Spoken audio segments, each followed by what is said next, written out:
A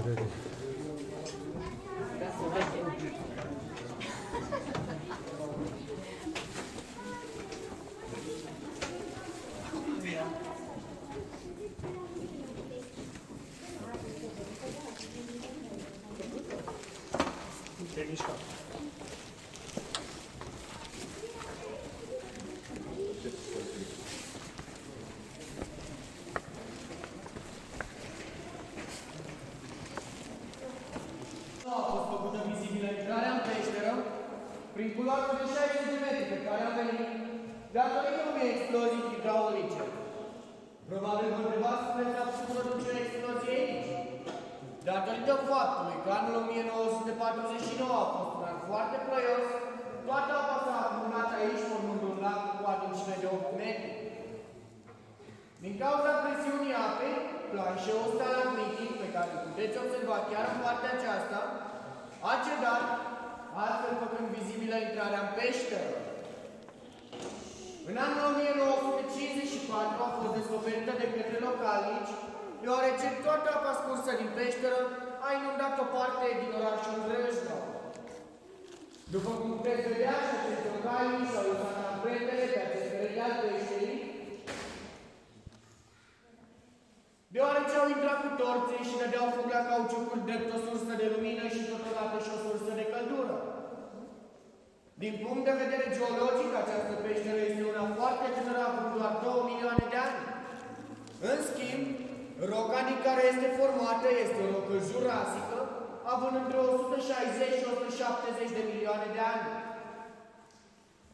Peștera are o lungime totală de 960 de metri, dintre care se pot vizita doar 270. Restul fiind tuneluri în pereții peșterii, majoritatea ducând în fundături. De exemplu acesta,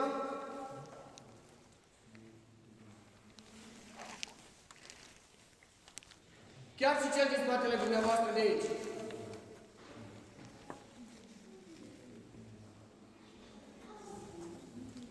Mai puțin acesta, cu o lungime de 210 metri, inaccesibil turismului, deoarece se poate circula doar tăluși pe bordă sau în mersul piticului. Momentan este singurul tunel ce are ieșire. El are ieșire în mijlocul pădurii, mai exact în Valea Dracilor. După cum puteți observa diferitele formațiuni ale peșterii, asta înseamnă stalactite în partea de sus. O parte dintre stalactite au fost deteriorate din cauza localnicilor, deoarece aceștia intrau în peșteră mai mult pentru a da petrecere. În partea de jos puteți observa stalagmite,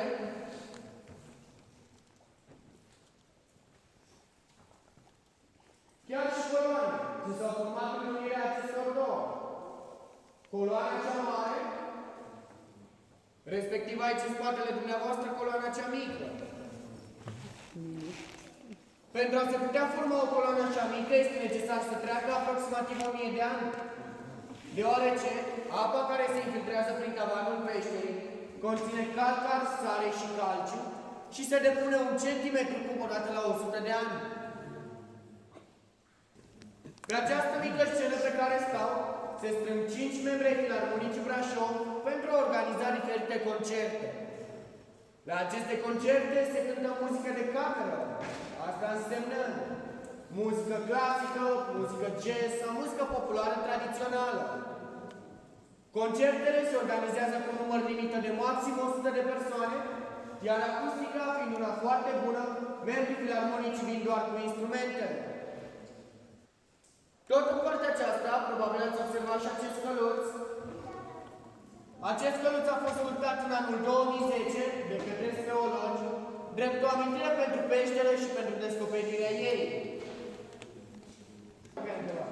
Peștera a fost luată în administrare la începutul anului 2010, pe parcursul anului respectiv a fost amenajată, iar la sfârșitul anului 2010 a fost deschisă turismului.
cu stânzele la pici.